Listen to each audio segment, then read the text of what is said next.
السلام علیکم، میرا نام مبشر لقمان ہے اور ہو سکتا ہے آج کی ویڈیو آپ کو پسند نہ آئے، ہو سکتا ہے آج کی ویڈیو آپ کو اچھی نہ لگے اور ہو سکتا ہے اس کے اوپر مجھے بہت ہی نیگیٹو کامنٹس ہیں، کیونکہ ہم پاکستانی جو ہیں ہم کافی چیزوں سے ہم آنکھیں بند کر کے بیٹھ گئے ہیں۔ ہم نے حقیقت کو کیا سمجھنا اور ہم نے سامنے آئی ہوئی مشکلات کو اور دشمن کو کیا سمجھنا۔ جو کرونا کو کچھ نہیں سمجھے تو ہم کسی اور کو کیا سمجھیں گے۔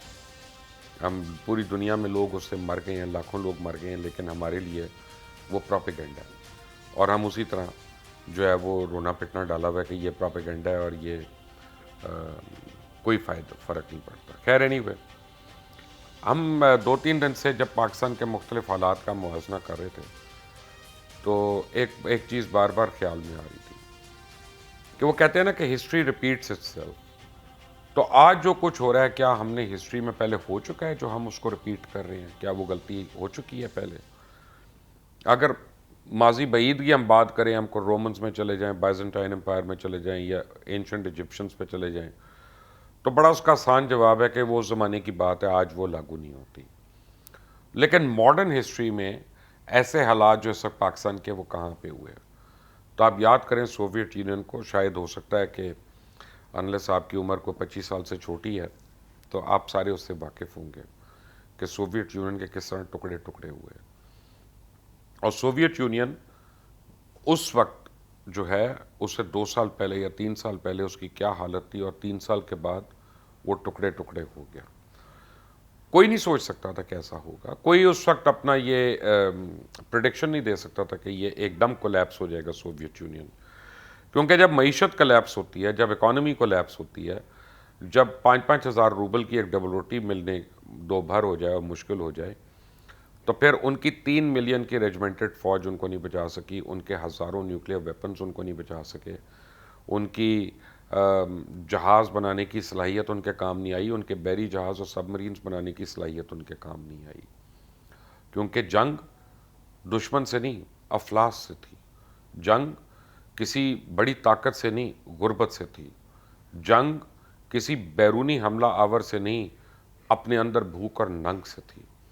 اور جب قومیں بھوکی اور ننگی ہوتی ہیں تو پھر ان کو کسی دشمن کی ضرورت نہیں پڑتی۔ اور میں جب دیکھتا ہوں تو کل کے گورباچوف اور آج کی پاکستان کی جو حکومت اور حکمران ہیں ان میں مجھے کافی مماثلت نظر آتی ہے، کئی چیزیں کامن نظر آتی ہیں۔ آپ دیکھیں کہ گورباچوف نے آتے ہی جو اکنامک پالیسیز بنائی، اس نے کہا اس سے سرمایہ کاری بڑھے گی، بیرون ملک جو سرمایہ وہ آئے گا سوویت یونین میں، اور ہماری کرنٹ اکاؤنٹ ڈیفیسٹ جو ہے ہم اس سے کم کریں گے۔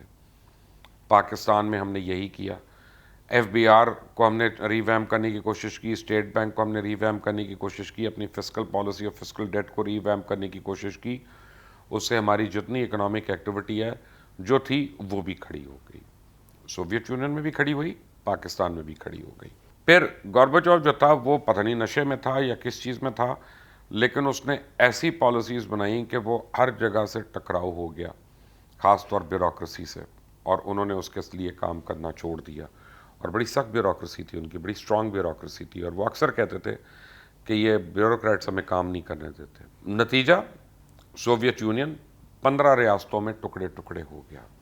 اللہ نہ کرے لیکن آج پاکستان میں جو حکومت وقت رونا رو رہی ہے وہ یہی کر رہی ہے کہ جی بیوروکریسی ہمیں چلنے نہیں دے رہی، بیوروکریسی ہماری پالیسیز کو امپلیمنٹ نہیں کر رہی، اور بیوروکریسی ہماری منہ زور ہے، اور صوبائیت جو ہے ہمارے ملک میں بڑھتی جا رہی ہے، ہمارے ملک میں لسانیت جو ہے وہ بڑھتی جا رہی ہے، اور ہمارے ملک میں اب جگہ جگہ ہم دیکھتے ہیں کہ نعرے لگنا شروع ہو گئے ہیں، چاہے وہ پی ڈی ایم کے جلسے میں ہو، چاہے کہیں اور ہو، کسی آزاد ریاست کے کسی کے، اور ہم اس کو سیریس نہیں لے رہے کیونکہ ہم پولیٹیکل ایکٹیویٹی کو نہیں روکنا چاہتے۔ جب گورباچوف آئے تو انہوں نے کہا کہ میں فریڈم آف پریس دوں گا، میں فریڈم آف سپیچ دوں گا، ان کے لوگوں کو اکنامک ایکٹیویٹی چاہیے تھی ان سے، ان کو فریڈم وغیرہ وہ نہیں مانگ رہے تھے۔ ہماری حکمران جو ہیں وہ بھی کہتے ہیں کہ ہم تحفظ دیں گے، ہم آپ کو داری دیں گے، لیکن عوام جو ہے پہلے روزگار مانگ رہے ہیں اور پھر کچھ اور مانگ رہے ہیں، اور اتنے ہی لوگ ہمارے بے روزگار ہوتے جا رہے ہیں۔ گورباچوف نے مزدور دشمن فیصلے کیے، گورباچوف نے کسان دشمن فیصلے کیے، اور اس وقت کسان تو ان کے پس گئے، مزدور تو دب گئے، وہ تو ان کے خلاف ریولوشن نہیں لے کے آئے، لیکن گورباچوف کی وجہ سے روس یا سوویت یونین جو ہے وہ ٹکڑے ٹکڑے ہو گیا. آج کے دن اسلام آباد میں کسان، مزدور اور ڈاکٹر اور یہ ہیلتھ ورکرز جو ہیں یہ سارے کے سارے سراپا احتجاج ہیں، اور کوئی ان کی سن نہیں رہا، کوئی ان کی بات نہیں سن رہا، کوئی ان سے کوئی ڈیل نہیں کرنا چاہتا، کوئی ان کو سمجھانا نہیں چاہتا، کوئی ان کے مسائل کو نہیں سننا چاہ رہا. خدا نہ خواستہ اس کا فال آؤٹ جو ہے وہ بہت خوفناک ہو سکتا ہے. We have to be very careful. ہم انگیج نہیں کر رہے لوگوں کو کسی بھی طریقے سے، نہ ٹیکنیکلی، نہ پولیٹیکلی، نہ لیگلی. ہم تینوں فرنٹس پہ ہم نے ملک کو کھلا چھوڑا ہوا ایک سپن کے اندر. گورباچوف نے مزدوروں کو احتجاج کا حق دے دیا اور اس نے ان کو کہا کہ تم جتنا مرضی احتجاج کرو، جتنے مرضی لانگ مارچز کرو، لیکن ان سے روٹی اس نے چھین لی. ہمارے ملک میں احتجاج کا حق جو ہے وہ ہر ایک کو سمجھ آ گیا. ہمارے ملک میں احتجاج روز ہو رہا ہے اور ہر اپوزیشن اب سراپا احتجاج ہے، لیکن کسی کو یہ فکر نہیں ہے. ووٹ کو عزت دینے کی سب کو فکر ہے، کسی کو روٹی دینے کی فکر نہیں ہے، کسی کو غریب عوام کا مسئلہ ڈسکس نہیں ہوتا، وہ چاہے حکومتی ایوان میں ہو چاہے اپوزیشن کے میدان میں ہو. وہاں پہ عوامی مسائل نہیں ہوتے، صرف ان کا ذکر ہوتا ہے، پولیٹیکل پوائنٹ سکورنگ ہوتی ہے کہ ادویات اتنی مہنگی ہو گئی، نان جو ہے اتنا مہنگا ہو گیا، لیکن اس کو دینا کیسے، اس کو کم کیسے کرنا. میں آپ کو ایک ایگزامپل دیتا ہوں کہ حکومت اور اپوزیشن دونوں کو اگر ملا لیں تو پاکستان کی 75 شوگر ملیں جو ہیں وہ صرف ان دونوں کے پاس ہیں. شاید ایک یا دو شوگر ملیں کسی ایسے کی ہوں جن کا تعلق سیاست سے نہیں ہے. تو اگر آج ہماری نیشنل اسمبلی فیصلہ کر لے تو 110 روپے کلو چینی جو اس وقت مل رہی ہے وہ فوری طور پہ 50 روپے کلو ہو جائے گی اگر واقعی یہ ہمدرد ہوں. لیکن جب لوگوں کے آٹا، روٹی، دوائی، چینی، کھانے پینے کی اشیاء خوردنوش یہ آپے سے باہر ہو جائے تو ملک جو ہے پھر وہ تباہی کے دہانے پہ پہنچ رہا ہوتا ہے. اور ابھی دیکھیں اور گورباچوف نے کیا کیا. گورباچوف کی پالیسی سے معیشت تباہ ہو گئی. حالانکہ وہ یہ کہتا تھا کہ ہم سے پہلے سارے کرپٹ لوگ تھے، ہم سے پہلے سارے جو تھے انہوں نے مدر رشیا کو کھایا، اپنی تجوریاں بھریں. اور اس نے اتفاق کیا کہ گورباچوف بھی الزام لگاتا تھا کہ پیناما کی تجوریاں بھریں اور آف شور کمپنیاں وہاں پہ کھولیں. جب پیناما کیس ہوا تو آپ کو یاد ہوگا کہ اس وقت بھی پیوٹن کا نام آ رہا تھا اور پیوٹن کے ایک دوست کا کہ ان کے وہاں پہ کئی بلین ڈالر ہے. اور آج بھی ہم پیناما اور سوئٹزرلینڈ اس کے بیچ میں پھنسے ہوئے ہیں. ہم جب بھی ایون فیلڈ کے اپارٹمنٹ کو دیکھتے ہیں ہم سمجھتے ہیں یہ ہمارا اپارٹمنٹ ہے، کسی دن ہمیں مل جائے گا، یا رہنے کو جگہ ملے گی، یا یہ پیسہ پاکستان آ جائے گا. لیکن وہ پیسہ نہ سوویت یونین گیا، نہ یہ پیسہ پاکستان ابھی واپس آ رہا ہے، لیکن معیشت جو ہے وہ نیچے جاتے گئی. رشیا میں، سوویت یونین میں ڈبل روٹی ناپید ہو گئی، یہاں پہ گندم ناپید ہے. وہاں پہ امپورٹ کرنے کے باوجود لوگوں کو ڈبل روٹی نہیں ملی، اور یہاں پہ امپورٹ ہونے کے باوجود ابھی تک گندم جو ہے وہ لوگوں تک نہیں پہنچ رہی. یہ جو پہلی بار انتخاب ہوئے سوویت یونین میں، عوام نے کھڑے ہو کے لائنوں میں لگ کے اس میں ووٹ دیا. گورباچوف سے بہت زیادہ امیدیں تھیں ان کو. ادھر پی ٹی آئی کے لیے جب الیکشن ہو رہا تھا تو آپ یہ لوگ دیکھ لیں کہ اوورسیز سے بھی لوگ آئے. میں نے ایسے لوگوں کو پولنگ بوتھ پہ دیکھا جو ویل چیئرز پہ گئے، بزرگ معمر افراد، مائیں، والدین، یہ سارے کے سارے سہارے لے کے گئے اور انہوں نے ووٹ کا حق استعمال کیا اس تبدیلی کے لیے. گورباچوف کی تبدیلی نے کیا کیا اور ہماری تبدیلی نے ہمیں کس دہانے پہ لا کے کھڑا کر دیا. وہی سوویت یونین جس نے اسپیس وار میں امریکہ کو مات کر دیا، فرانس کو مات کر دیا، جرمنی کو مات کر دیا، وہی سوویت یونین جو ٹینکس بنا رہا تھا، وہی سوویت یونین جو جہاز بنا رہا تھا، وہی سوویت یونین جو ایک سپر پاور کو ٹکر دے رہا تھا، وہی سوویت یونین میں اتنے پیسے لوگوں کے پاس نہیں تھے کہ وہ ڈبل روٹی خرید سکے.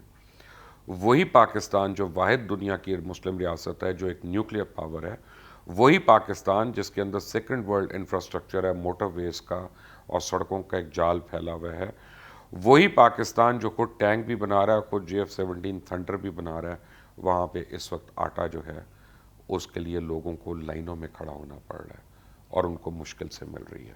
وہی سوویت یونین جس نے جرمنی کو شکست دی، جرمنی کو شکست دی، وہی سوویت یونین جس نے چائنا میں کمیونزم کی بنیاد رکھوائی، وہی سوویت یونین جو دنیا کی طاقتوں کے سامنے کھڑا تھا اور اس کو لوگ او سے دیکھتے تھے، اور وہی پاکستان جس نے افغانستان کے اندر ایک سپر پاور کو یعنی اس کے گھٹنے ٹیک دیے، وہی پاکستان جس نے اس وقت آج سے کچھ سال پہلے دہشت گردی کی لہر کو اس طرح ختم کر دیا جو دنیا کے 28 ممالک مل کے افغانستان کے اندر نہیں ختم کر سکے تھے۔ آج اسی پاکستان میں دوبارہ سے دہشت گردی کی ایک نئی لہر آ گئی ہے، اور ادھر سوویت یونین کے ٹکڑے ٹکڑے ہو گئے، اور ادھر پاکستان میں اپوزیشن کے جلسوں میں کھڑے ہو کے کبھی آزادی بلوچستان اور کبھی کسی اور چیز کا اب نعرہ پڑنا شروع ہو گیا۔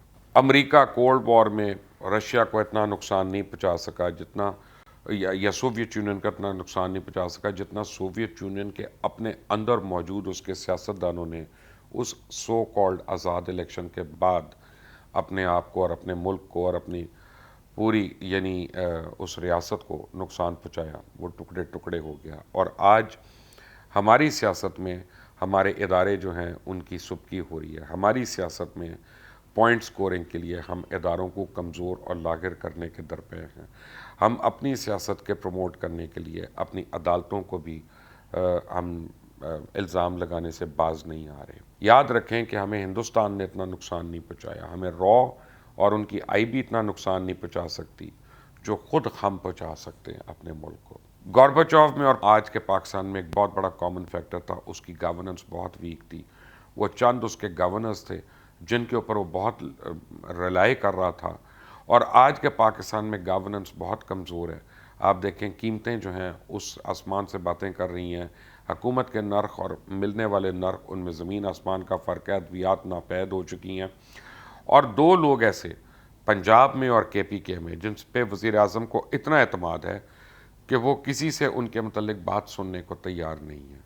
یہی گورباچوف غلطیاں کر رہا تھا، اور کہیں خدا نہ خواستہ ہم وہی غلطیاں رپیٹ تو نہیں کر رہے آج۔ گورباچوف کو بڑا زوم تھا کہ وہ جب یونائٹڈ نیشن سے بات کرتا ہے تو پوری دنیا اس کو سنتی ہے، ٹائم میگزین کے کور پہ آتا ہے اور دنیا اس کی تعریف کرتی ہے۔ کوئی اس کو ویل ڈریس کہتا تھا، کوئی اس کو مینلی کہتا تھا، کوئی اس کو جو ہے وہ new leader of the third world اور سیکنڈ ورلڈ اور فرسٹ ورلڈ اس کو کہتا تھا، پتہ نہیں کتنی اس کو ٹائٹلز ملے ہوئے تھے۔